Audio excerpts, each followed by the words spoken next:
अमेरिकी राष्ट्रपति Donald Trump ने यह ऐलान किया कि 30 सितंबर तक अमेरिका अपनी पूरी सेना इराक से वापस बुला लेगा और इसके साथ ही सद्दाम हुसैन की सरकार गिराने के लिए 2003 में शुरू हुआ अमेरिका का सबसे लंबा, सबसे विवादित और सैन्य अभियान आखिरकार खत्म हो जाएगा।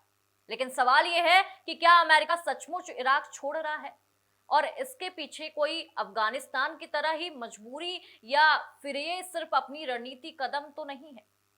इंडिया न्यूज में आप सभी दर्शकों का स्वागत है और आपके साथ मैं हूं आंचल श्रीवास्तव। आइए समझते हैं कि ट्रंप के इस फैसले के पीछे क्या पूरा ग्लोबल गोलमाल है। व्हाइट हाउस में इराक के प्रधानमंत्री अली अल जायदी के साथ संयुक्त प्रेस कॉन्फ्रेंस में राष्ट्रपति ट्रंप ने कहा कि अब अमेरिका को इराक में स्थायी रूप से सेना रखने की जरूरत नहीं है। ट्रंप के मुताबिक दोनों देशों के रिश्ते अब सिर्फ सुरक्षा तक सीमित नहीं, अब तेल, ऊर्जा, व्यापार, निवेश जैसे क्षेत्रों में साझेदारी कहीं ज्यादा अहम हो चुकी है। उन्होंने ये भी साफ कर दिया कि अगर भविष्य में इराक को किसी मदद की जरूरत होगी तो अमेरिका साथ खड़ा रहेगा, लेकिन अब वहां स्थायी सैन्य मौजूदगी नहीं रखी जाएगी। और इराक के प्रधानमंत्री ने भी ये पुष्टि कर दी है कि 30 सितंबर तक सभी अमेरिकी सैनिक इराक छोड़ देंगे।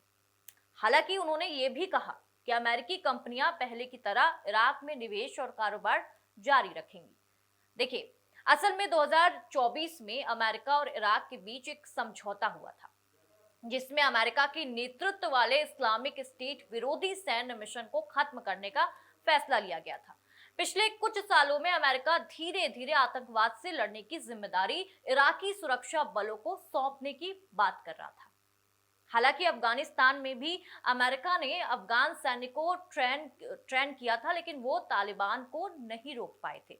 और पिछले कुछ सालों में अमेरिकी सैनिकों ने ईरानी सेना को ट्रेनिंग दी है और संयुक्त ऑपरेशन किए हैं और एक एक करके अपने कई सैन्य ठिकाने खाली भी कर दिए हैं। अब उसी प्रक्रिया का आखिरी चरण पूरा होने जा रहा है। इस कहानी की शुरुआत होती है मार्च 2003 में। तब अमेरिका ने यह दावा किया था कि इराक के राष्ट्रपति सद्दाम हुसैन के पास बड़े पैमाने पर तबाही फैलाने वाले हथियार यानी कि वेपन्स मौजूद हैं, और इसी दावे के आधार पर अमेरिका ने इराक पर हमला कर दिया था। लेकिन बाद में दुनिया भर की जांच में ऐसे किसी भी हथियार का कोई ठोस सबूत मिला ही नहीं। मतलब वो एक अफवाह थी और लाखों बेकसूर इराकी नागरिकों की वहां पे मौत हुई। इसके बाद युद्ध चलता रहा। अब 2007 में आते हैं। 2007 तक ईरान में 1,70,000 से ज्यादा अमेरिकी सैनिक वहां पे तैनात थे। फिर 2011 में बराक ओबामा प्रशासन के दौरान हुए समझौते के बाद अधिकांश अमेरिकी लड़ाकू सैनिक अपने घर वापस लौट गए। केवल कुछ सैनिक वहां पे सुरक्षा सहयोग और अमेरिकी दूतावास की सुरक्षा के लिए इराक में बचे हुए थे। 2014 में हालात एक बार फिर बदल गए। आतंकी संगठन है वो इस्लामिक स्टेट यानी कि आईएसआईएस ने इराक और सीरिया के बड़े हिस्सों पर कब्जा कर लिया। इराक सरकार की मांग पर अमेरिका ने फिर अपनी सेना भेज दी और इस बार मिशन अलग था। अमेरिकी सैनिकों का काम सीधे युद्ध लड़ना नहीं, बल्कि इराकी सेना को ट्रेनिंग देना था, खुफिया जानकारी साझा करना था और आतंकवाद विरोधी जो अभियान वहां पे चल रहे थे उसमें मदद करना था। भीषण जंग के बाद 2021 तक आईएसआईएस अपने लगभग सभी बड़े ठिकाने खो चुका था। 2024 तक इराक में करीब 2500 अमेरिकी सैनिक तैनात थे और इसके बाद उनकी संख्या लगातार घटती गई।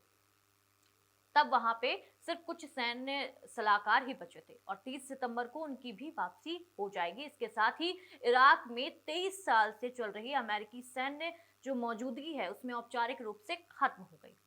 और ये उस युद्ध के एक अध्याय का अंत है जिसने मध्य पूर्व की राजनीति, अमेरिका की विदेश नीति और पूरी दुनिया की सुरक्षा रणनीति को 2 दशकों से ज्यादा समय तक प्रभावित किया है। अब सबसे बड़ा सवाल यही है, क्या इराक अमेरिकी सेना के बिना अपनी सुरक्षा खुद संभाल पाएगा या फिर भविष्य में किसी नए खतरे की वजह से अमेरिका को एक बार फिर इस इलाके में लौटना पड़ेगा। और इस पूरे फैसले का असर अब सिर्फ इराक पर नहीं बल्कि पूरे मध्य पूर्व की राजनीति पर देखने को मिल सकता है। लेकिन कई लोग इसे इराक की आजादी के तौर पर देख रहे हैं, क्योंकि अमेरिका 2003 से ही इराक की राजनीति और व्यवस्था में दखल देता आया है। आपको क्या लगता है कि इराक के लोगों के लिए फैसले नई सुबह लाएगा या इराक में फिर अशांति का दौर आएगा? कैसी लगी आपको हमारी ये रिपोर्ट, हमें कमेंट में जरूर बताइएगा और देखते रहिए इंडिया न्यूज। नमस्कार।